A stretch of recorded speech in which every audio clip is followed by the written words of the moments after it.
Our NFL draft class film study continues, and Cody Mauch is a mauler. And we tell you exactly where he will fit in on the Bucs depth chart, that and more on today's episode of Locked On Bucs. You are Locked On Buccaneers, your daily Tampa Bay Buccaneers podcast, part of the Locked On Podcast Network, your team every day.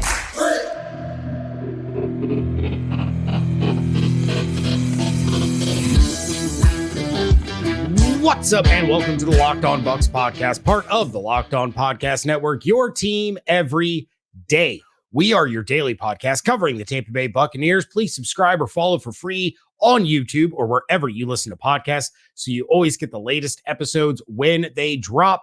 I am James Yarcho, deputy editor of SB Nation's BucsNation.com, joined by my Sun Devil-y co-host, Mr. David Harrison. You can find his work over at BucsGameDay.com, part of Sports Illustrated's Fan Nation. Of course, you can follow everything on Twitter at Locked On Bucs, at JYarcho_Bucs, and at DHarrison82. And now you can find us and the rest of the Locked On family on the SiriusXM app. Locked On and SiriusXM have partnered up to make sure you have access to the best locally focused coverage of the Buccaneers that you could possibly get. And soon you'll be hearing our melodious voices as your primary Buccaneers guests on your favorite SiriusXM shows.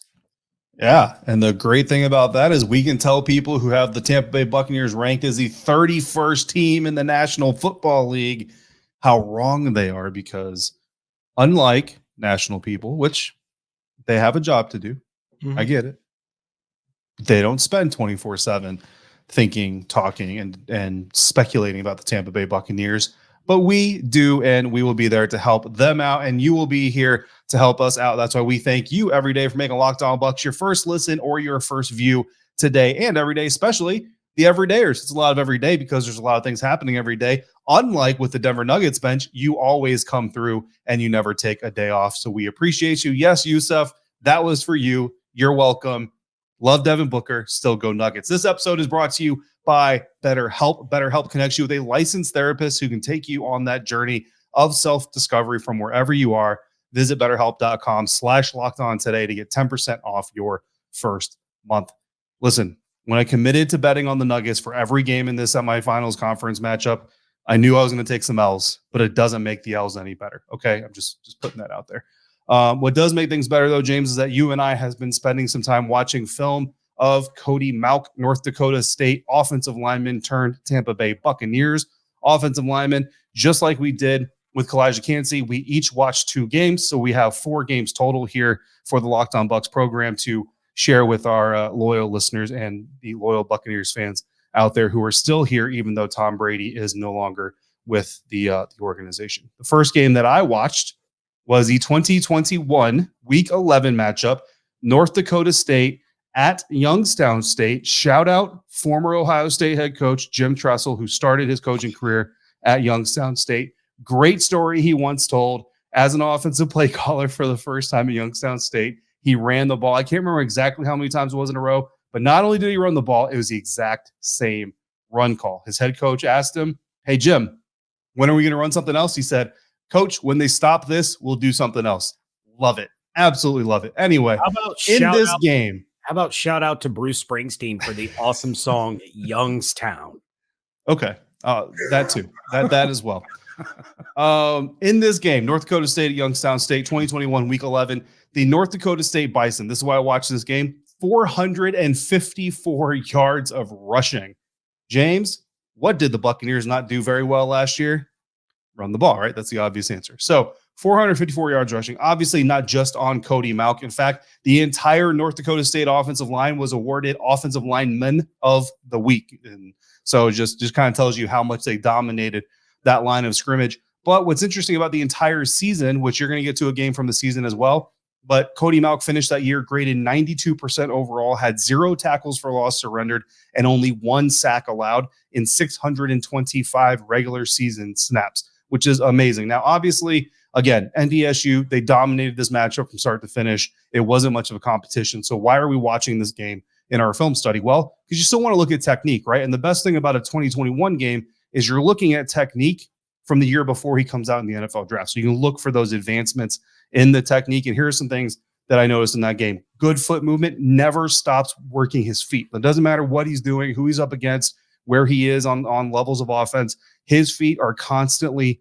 moving. There were a couple times, James, where he looked a little surprised by speed rush. He was left tackle, set up, didn't really kick out wide enough, and it almost kind of looked like he said, whoa, you're faster than I expected you to be. Let me get out here. The great thing is he didn't lose form discipline, right? He didn't get all flaily like I would probably get in a flag football matchup if you put me at left tackle.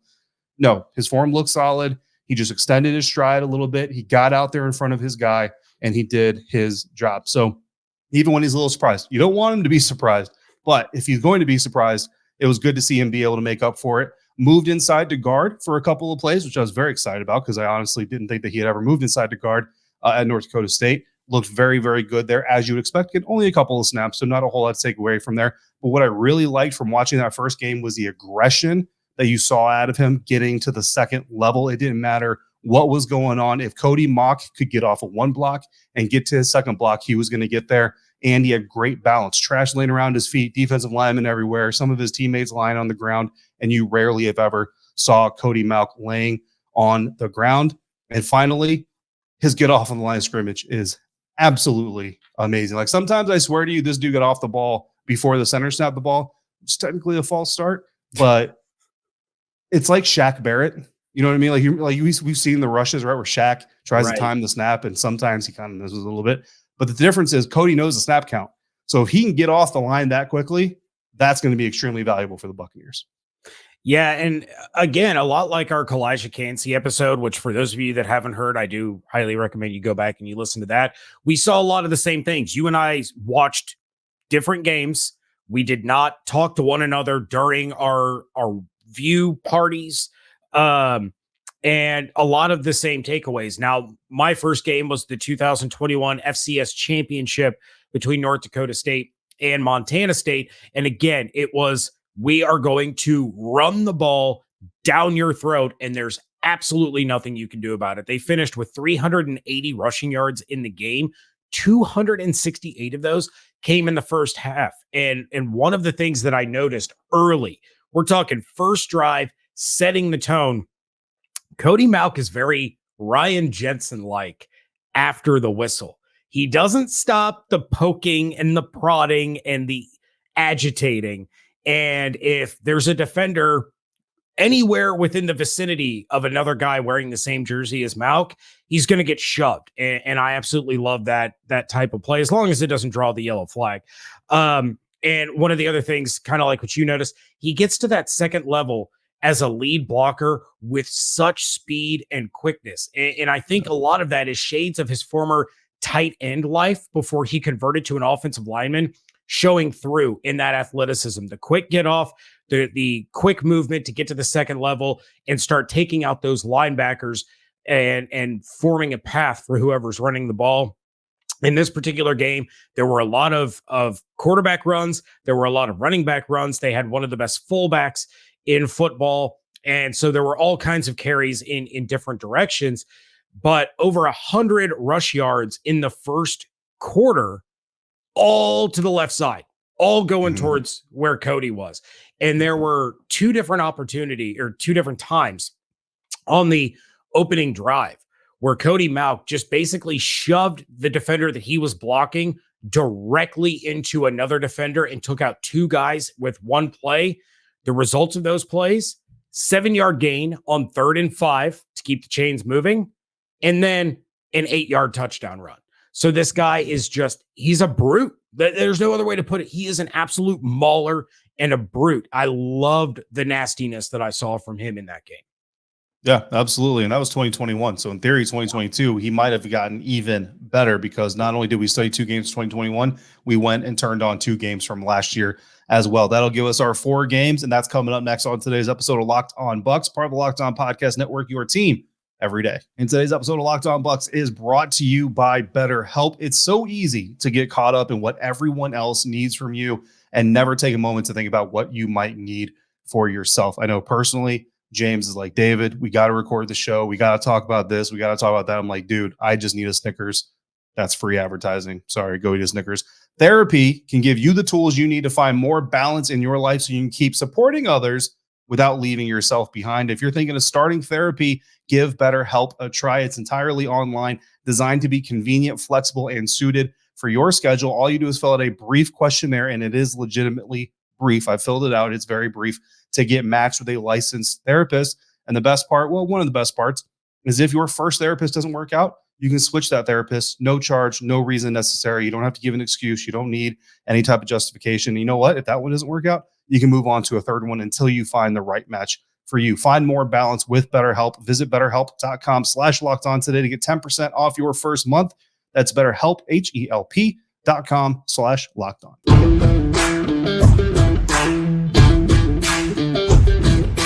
Thanks for making Locked On Bucs your first listen or your first view today and every day, everydayers.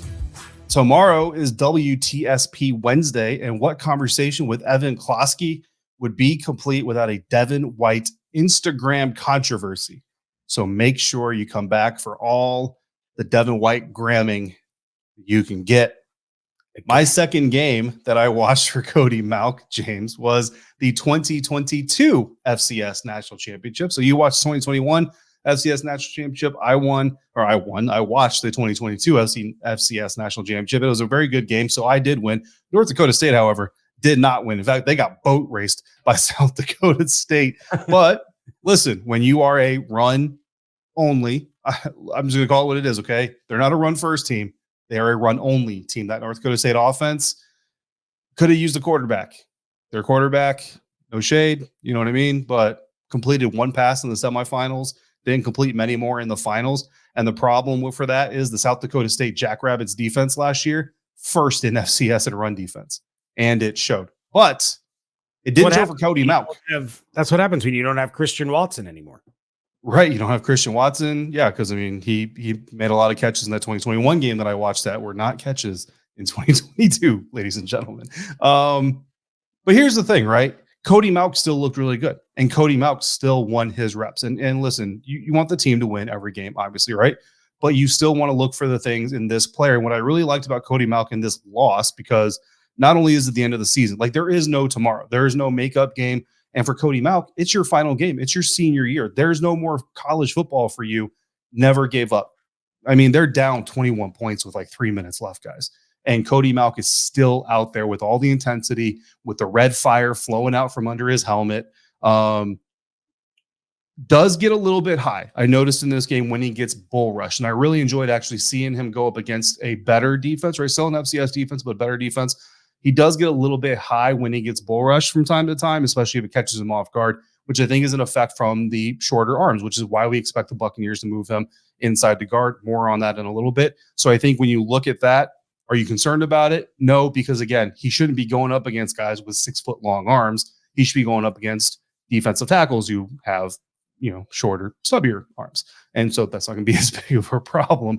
But like James mentioned, and here's what I love about this exercise, right? Because we don't share notes. We don't cross notes. In fact, I didn't even read James's notes before we hit record. Like I put my notes in, he put his notes in. I don't know if James read mine, but I didn't read his. So when he brings up that tight end background, literally the bullet I have, you see the athleticism that comes with his being a tight end when he got to Fargo. Not only that, though, he's a walk-on tight end. So think about this, guys. He didn't start playing offensive line until his second season with the Bison. He was a walk-on tight end as a redshirt freshman. He redshirted the entire season, but then as his redshirt freshman season, that's his first season. He didn't play line in high school. He wasn't an offensive lineman in high school. He didn't start on the offensive line until 2020, 2021. This dude has 39 starts as an offensive lineman ever. There are college players that get 30, 31 in 2 years of school, of college. Cody Mauch has 39 in his life, ladies and gentlemen. There are multiple reps where his defender goes to the ground. And this is what I noticed from year 1 to year 2. Year 1, his guy goes to the ground. He's up. He's immediately looking for another assignment. Year 2, his guy go to the grounds. He's seeking another assignment. And to me, that's a little bit of a different notch of effort. Whereas in the first year, again, what can I continue to do? Year 2, it's I'm going to go do something. I don't care if it's a safety 10 yards away. I'm going to go hit somebody. And you love that. And you love the development you see from being a walk-on tight end to a second-round draft pick offensive lineman in 5 years with 39 starts. That is next level development. We know this Buccaneers coach prides themselves on teaching. We've seen them teach. This guy is teachable. So again, I'm not saying year one he's an all-pro, but that trajectory, I think, is what I really took away from the second season. Yeah, and for the record, no, I did not read your notes. I just started typing in mine. And again, it's good to see. It's not a bad thing if we disagree on something, but it's also great to see that we're seeing the same things and we're seeing the appeal of these draft picks so far. We'll see as we get deeper into the class if we start to have some disagreements. But my second game was a week 9 contest against Western Illinois. Now, this game had 30 to 40 mile an hour wind gusts. There was not a lot of throwing of the football. And so that played right into North Dakota State's hands. Yeah. The opening play for the North Dakota State offense, Mauch sealed off the left side. The running back runs through the line to Mauch's right, 48-yard touchdown run. Just boom, one play, done. On a 3rd and 10 in the second quarter, again, Mauch shows that athleticism. He pulls from left tackle all the way across the field to the right side to become the leader of the convoy blocking on a quarterback keeper. Ended up being a gain of 14 on 3rd and 10 to keep the chains moving. The first 3 touchdowns scored in this game were all behind Mauch as he sealed off the left side, sometimes taking on 2 guys, kind of like what I had mentioned in that championship. He was taking the defensive end, shoving him into a linebacker, completely sealing off the side and opening things up for the running back. That game ended with North Dakota State rushing for 453 yards and 7 rushing touchdowns.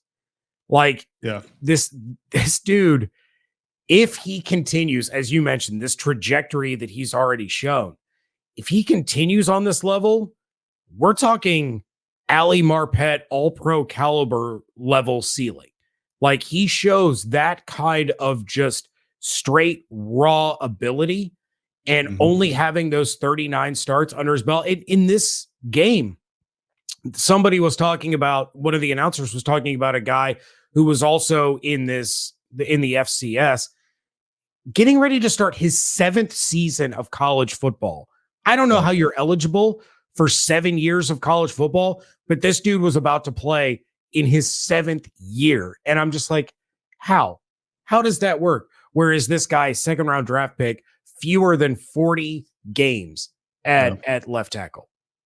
Yeah, no, I mean, it really is incredible. You know what I mean? When you look at the development, and honestly, I mean, listen, we see guys, at the Power 5 level who kind of say, okay, I've got the athleticism, I'm good. And they don't really develop their skill set. Like, I hate to kind of throw shade at Ohio State Buckeye, but you look at a guy like DeJuan Jones, the right tackle, like, he's just a massive human being. And he kind of, when you watch him, kind of just says, I'm a massive dude. Like, I'm just going to hold the door and you're not going to do nothing because that's who I am and that's what I do. And when you get to the NFL level and there needs to be some technicality to your game, that can bring up concerns, which is why you see a guy like that maybe slide further than a lot of people expected him to, because of that. And he might regret not practicing on 3 days of the Senior Bowl. I'm just saying. But yeah, Cody Mauch is a guy that already has shown that ability to develop, has already shown that athleticism, the fight, the fire. And you mentioned it. I mean, whether he's pull blocking, whether he's pulling from a left tackle all the way to the other side of the line of scrimmage or through a gap, or he's drive blocking, like, this dude is doing everything. He's kicking out, he's run blocking, he's pulling up the line of scrimmage, he's pulling on through the back of the line of scrimmage. Like, he's doing everything you want an offensive lineman to do. Again, expected to be a guard, but that's something that we're going to get into here in a minute. Yeah. So how does the Bucs offensive line look in our way too early depth chart projection with the addition of Cody Mauch? That is coming up next on today's episode of Locked On Bucs.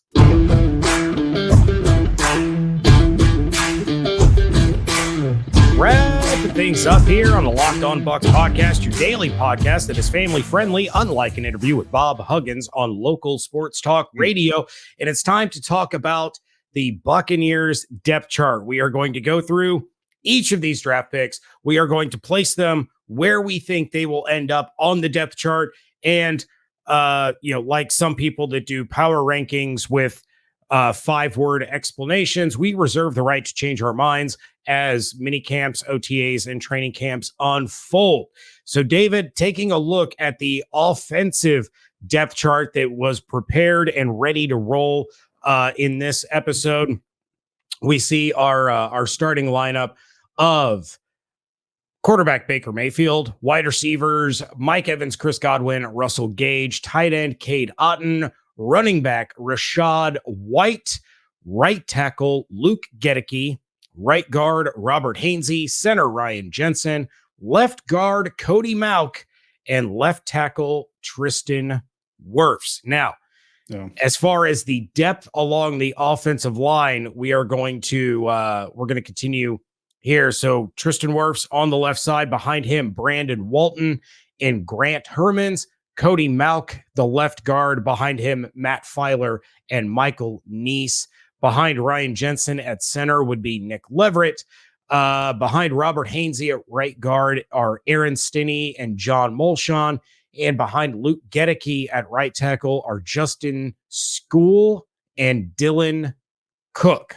Now, David, this was really difficult for us to try to hammer down because we have a lot of players that we're looking at along the Buccaneers offensive line that we couldn't exactly place because so many of them play so many different positions. And I think I'd like to start here and I'll kick it over to you. I think it's important to note that the depth behind Robert Hainsey, if he ends up being the starting right guard, you have the guy who was likely going to be the starting guard until he was injured last year in Aaron Stinney, because God forbid something happened to Ryan Jensen and he goes down. I don't think Nick Leverett automatically slides in as the center. I think you move Hainsey over to center again, and then Aaron Stinney slides up as that starting guard. But there's a lot of versatility in this offensive line, and there's a lot of depth there. Evan has been preaching it for weeks, if not months, that there is a lot of depth. Yeah, and that's one of the reasons I think that while a lot of people outside the Buccaneers organization, and I think that even here, like on Locked On Bucs, we could say that we probably prioritize positions on the offensive line more than the Buccaneers did, but not quite as much as even like the national. Like the further away you get from one Buck, the more those positions got prioritized, like for the NFL draft or maybe an offseason move, things like that. Because when you look at a guy like Nick Leverett, I mean, you could, if I told you that Nick Leverett was going to need to play in a pinch at left guard, center, or right guard, any three of those positions, you'd say, okay, not great, but yeah, I could see him doing that, right? Aaron Stinney, we already know he can be a right guard. Obviously Robert Hainsey has done, whoa, don't bring that name up here.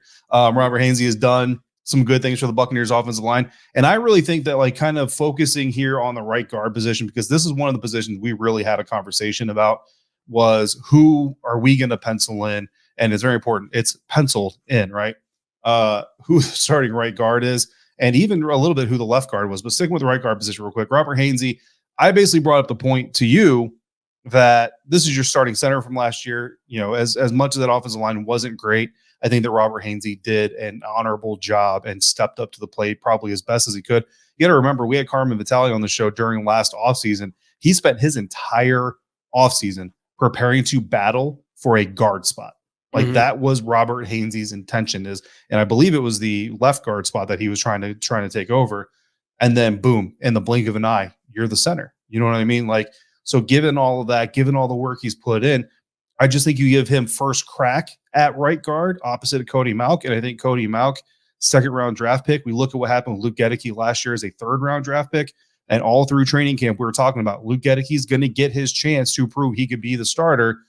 Just depends on when it comes in training camp, and pretty much all saw the writing on the wall. If he's going to get his shot as a third-round pick, moving from tackle to guard in the NFL, then your second-round pick, doing the same thing but looks better, right? Doing it is definitely going to get a shot. So I think that's why you put Cody Mauch in there as your left guard, put him next to the all-pro Tristan Wirfs, and then you put Robert Hainsey in as right guard and put now he's kind of a veteran, right? But you put him next to the other question mark on the right side, which is Luke Gedeke. Yeah, and one name that we didn't bring up that I think is right in the thick of the competition for a starting job is Matt Filer, who we have penciled in here backing up Cody Mauch. But you have to remember, Filer played tackle and guard. Now, he's played on the left side, but is he going to get an opportunity to compete with Luke Gedeke at right tackle? Or is that going to be such a mess that they say, all right, you know what? We're going to go ahead and put Filer on the left side as the tackle and let Tristan go back to right. I don't think that's what's going to happen. I think that's kind of a desperate times call for desperate measures kind of situation if that happens. But you have John Molchon, who plays both guard positions. You have Aaron Stinney, who plays both guard positions. You mentioned Nick Leverett, both guard positions and center. Brandon Walton has played both tackle positions. So you have all of these guys that can kind of swing all over the place. And even though we have a guy like Hainsey penciled in as the starter on the right side at guard, that doesn't mean that he's not going to slide over to maybe the left side or end up having to play center. So the versatility that Jason Light and Todd Bowles have put on this offensive line for the depth pieces is really actually impressive. Makes our job, a lot harder to put together a depth chart and trying to place these guys on the right or the left side. But what you have to remember is they're in there, but most of these guys can really go anywhere across the offensive line. Yeah, I mean, there's really you could probably put together 4 or 5 different versions of this starting front line, and then you still have, you mentioned the swing tackle game. You still have a guy like Brandon Walton who can play multiple positions. Again, Nick Leverett, Aaron Stinney. I mean, all 3 of these guys, Matt Filer, you really have 4 guys is he's your 6th man, depending on where that 6th man needs to go. You know what I mean? So it's a good problem to have, but yeah, from a show standpoint, it's hard for us to put a stamp on to say, boom, this is how it's going to be. Book it right now. Because honestly, guys, it could go so many different ways, but given our best shot, I think this is our best front 5 that we can project before we do any camping, before we do any trainings, before we do any OTAs. That's our starting 5 for the Buccaneers offensive line. All right. Well, that is going to do it for this episode. And David, it's going to be a little while before we do our next draft class film study. We have WTSP Wednesday with Evan Klosky coming up tomorrow, where obviously we're going to talk about Devin White's comments. And we might give Evan a soapbox if he wants to rant and rave about power rankings the way we did on yesterday. Jim Trussell. And then, of course, you'll be solo the following day, and then we're going to have our schedule reaction episode. So we won't get to the Yaya Diaby selection for a couple of days. So with that in mind, we want to thank each and every one of you for making Locked On Bucs your first listen or review of the day. And of course, everydayers, we appreciate you and look forward to having you come back for WTSP Wednesday. If any of you want to talk about anything in particular, topics, questions, ideas, thoughts, send those in to lockedonbuckspodcast@gmail.com or DM at Locked On Bucs on Twitter. Check out everything that David is doing over at bucksgameday.com. Check out my work over at bucksnation.com. Follow everything on Twitter at Locked On Bucs, at JYarcho_Bucs, and at DHarrison82. Hope you all have an absolutely outstanding day. Stay safe, stay healthy, fire the cannons. We thank you so much for joining us right here on Locked On Bucs, part of the Locked On Podcast Network, your team every day.